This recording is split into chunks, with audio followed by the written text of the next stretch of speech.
Shalom Elohim, haleluya, puji nama Tuhan, semangat pagi, Bapak Ibu Saudara yang dikasihi Tuhan kita, Yesus Kristus. Jumpa lagi bersama saya Pendeta Samuel Mabuntu dalam Renungan Pagi ke 2811 hari. Renungan pagi ini mengudara, puji Tuhan. Bapak Ibu Saudara yang dikasihi Tuhan, sebelum kita membaca, mendengarkan, dan merenungkan firman Tuhan hari ini, mari kita berdoa, minta pimpinan Roh Kudus. Kita berdoa. Bapa di surga, berbicaralah kepada kami semua. Pakai firman Tuhan ini untuk menegur kami, menasihati kami, meneguhkan iman percaya kami, dan memberkati kami semua. Di dalam nama Tuhan Yesus yang adalah firman Allah yang hidup, kami berdoa. Amin. Haleluya. Bapak Ibu Saudara yang diberkati Tuhan, bersama dengan saya kita akan belajar Alkitab dari kitab Kejadian sampai kitab Wahyu. Mari buka Alkitab kita. Ibrani pasal 4 ayat 14 sampai ayat 16. Di bawah perikop Yesus sebagai imam besar. Demikian firman Tuhan. Karena kita sekarang mempunyai imam besar agung yang telah melintasi semua langit, yaitu Yesus Anak Allah. Baiklah kita teguh berpegang pada pengakuan iman kita. Sebab imam besar yang kita punya bukanlah imam besar yang tidak dapat turut merasakan kelemahan-kelemahan kita. Sebaliknya sama dengan kita. Ia telah dicobai, hanya tidak berbuat dosa. Sebab itu, marilah kita dengan penuh keberanian menghampiri tahta kasih karunia, supaya kita menerima rahmat dan menemukan kasih karunia untuk mendapat pertolongan kita pada waktunya. Amin. Firman Tuhan, haleluya. Bapak Ibu Saudara yang diberkati Tuhan, konteks di zaman itu di mana konsep ibadah dipimpin seorang imam besar. Banyak memang imam-imam pembantu, tetapi hanya satu imam besar yang menjadi kepala, yang menjadi pemimpin, yang menjadi fokus dalam ibadah yang dilaksanakan pada saat itu. Saudara yang dikasihi Tuhan, seorang imam besar, dia menjadi perantara antara Allah dengan manusia. Amin. Haleluya. Saudara yang diberkati Tuhan, mari kita pelajari apa saja tugas seorang imam besar. Seorang imam besar yang pertama saudara, tugasnya memimpin ibadah, memimpin upacara. Dia mempersembahkan korban yang dipersembahkan manusia kepada Allah sebagai korban keselamatan, korban penghapus dosa, dan lain sebagainya. Seorang imam besarlah yang menjadi pemimpin dalam ibadah itu. Yang kedua, saudara, apa tugas seorang imam besar? Seorang imam besar, dia satu-satunya orang yang diperkenankan Tuhan untuk masuk ke ruang Maha Kudus. Amin.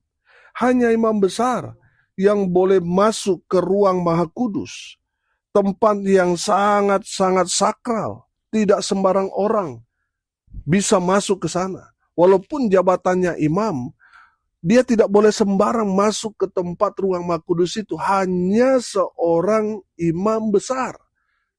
Karena saking sakralnya, saking kudusnya ruang Maha Kudus itu, seorang imam besar yang masuk ke tempat itu, kakinya itu harus diikat, dipasang gemerincing, saudara. Dan dia harus terus bergerak supaya para pelayan-pelayan Tuhan pada saat itu mendengar bahwa imam besar itu dia masih hidup atau sudah mati. Mereka mendengar gemerincing yang ada di kakinya. Kalau sudah mati, tidak boleh ada orang yang masuk untuk mengambil jenazahnya. Mereka akan turut mati, makanya dia ditarik, saudara. Bapak Ibu Saudara yang dikasihi Tuhan, saking kudusnya tempat ruang Maha Kudus itu. Kalau imam besar tidak beres hidupnya, tidak beres hatinya, tidak menjaga kekudusan, ketika dia masuk ke ruang Maha Kudus itu, dia akan mati, saudara. Jadi almarhum. Bapak Ibu Saudara, seorang imam besar, dia harus menjaga hidupnya supaya tetap kudus di hadapan Tuhan. Karena dia orang satu-satunya yang bisa masuk ke ruang Maha Kudus. Itu hanya boleh terjadi setahun sekali, hanya di hari raya Yom Kippur. Barulah seorang imam besar masuk ke ruang Maha Kudus. Kalau dia tidak kudus, almarhum. Tapi kalau dia menjaga hidupnya tetap kudus, dia akan masuk ke tempat itu dengan hidup, keluar juga hidup. Tapi kalau tidak kudus, masuk hidup, keluar almarhum. Saudara yang dikasihi Tuhan, hanya seorang imam besar yang bisa masuk ke ruang Maha Kudus itu. Yang ketiga, seorang imam besar, dia mengadakan korban pengampunan dosa untuk bangsa. Mengadakan persembahan korban untuk pengampunan dosa bangsa Israel. Bapak Ibu Saudara yang diberkati Tuhan, tidak sembarang orang, hanya seorang imam besar yang diperkenankan untuk memimpin ibadah-ibadah besar yang sakral, yang kudus, yang berkenan di hadapan Tuhan. Haleluya. Bapak Ibu Saudara, Tuhan Yesus adalah imam besar saudara dan saya. Amin. Hari ini kita belajar saudara yang dikasihi Tuhan.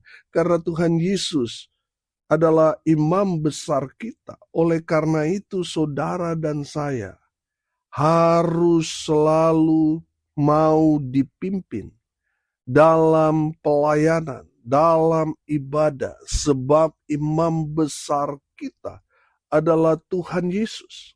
Amin. Tuhan Yesus telah mempersembahkan dirinya untuk menjadi korban untuk kita semua. Oleh karena itu saudara yang dikasihi Tuhan, mari kita selalu datang ke hadirat Tuhan dalam ibadah. Saudara, kita tahu bahwa hari-hari ini hari-hari terakhir di mana zaman ini akan berlalu. Saudara lihat perkembangan hari-hari belakangan ini. Peperangan terjadi di Timur Tengah yang banyak orang mengatakan bahwa ini akan memicu perang ketiga. Saudara, kita tidak perlu kaget karena firman Tuhan sudah mengatakan semuanya.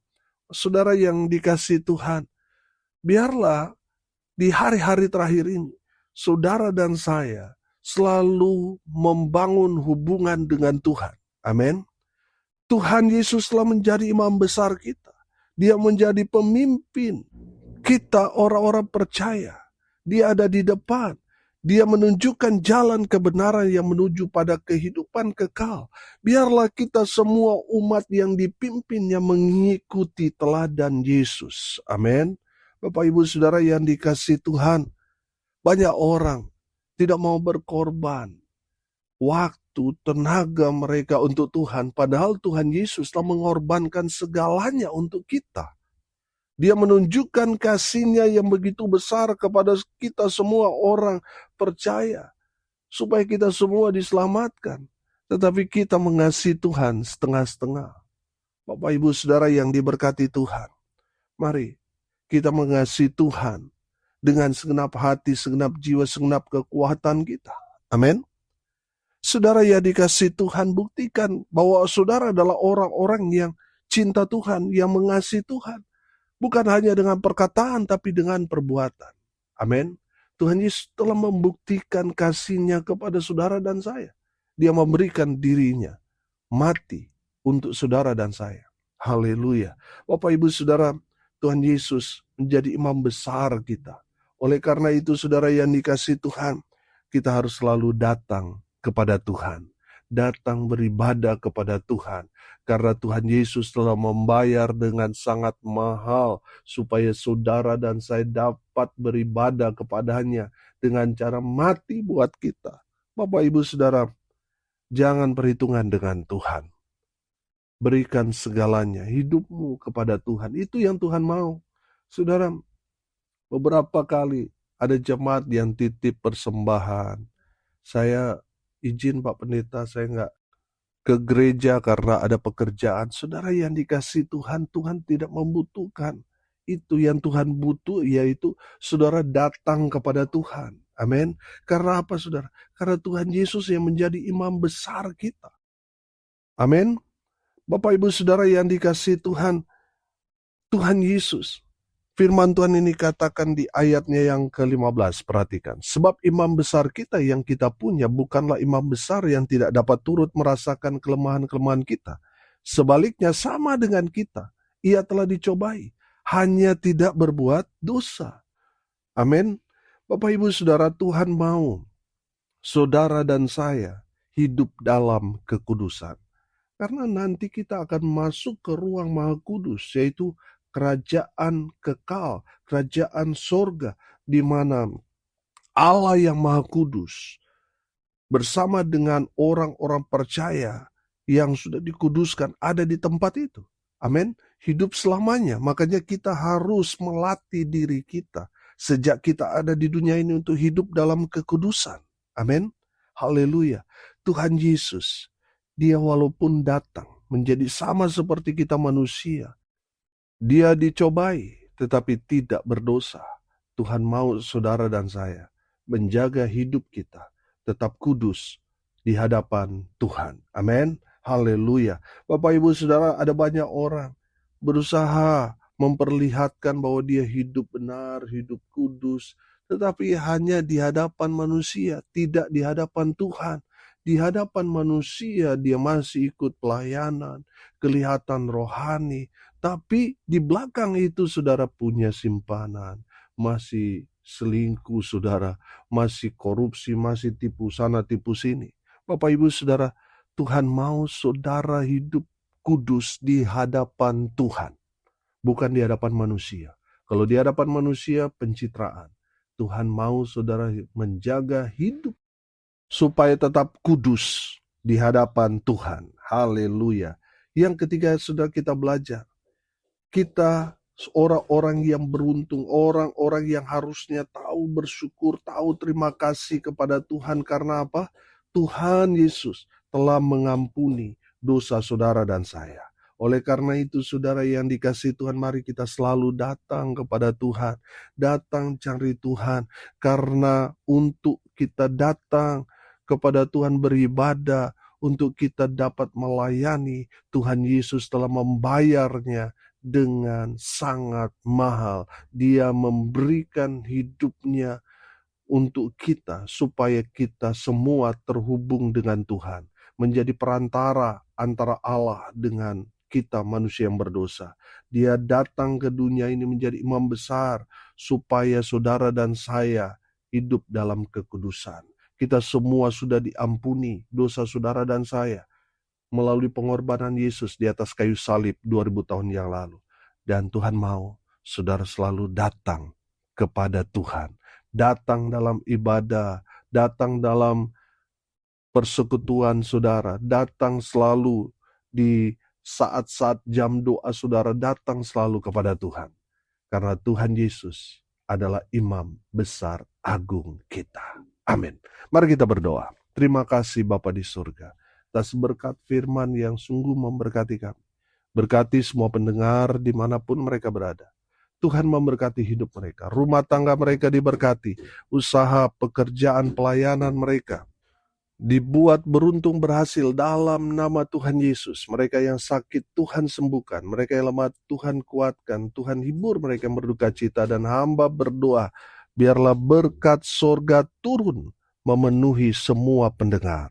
Bapak Ibu Saudara yang dikasihi Tuhan, arahkanlah hatimu kepada Tuhan dan terimalah berkat dari Tuhan Yesus. Tuhan memberkati engkau dan melindungi engkau. Tuhan menyinari engkau dengan wajah-Nya dan memberi engkau kasih karunia.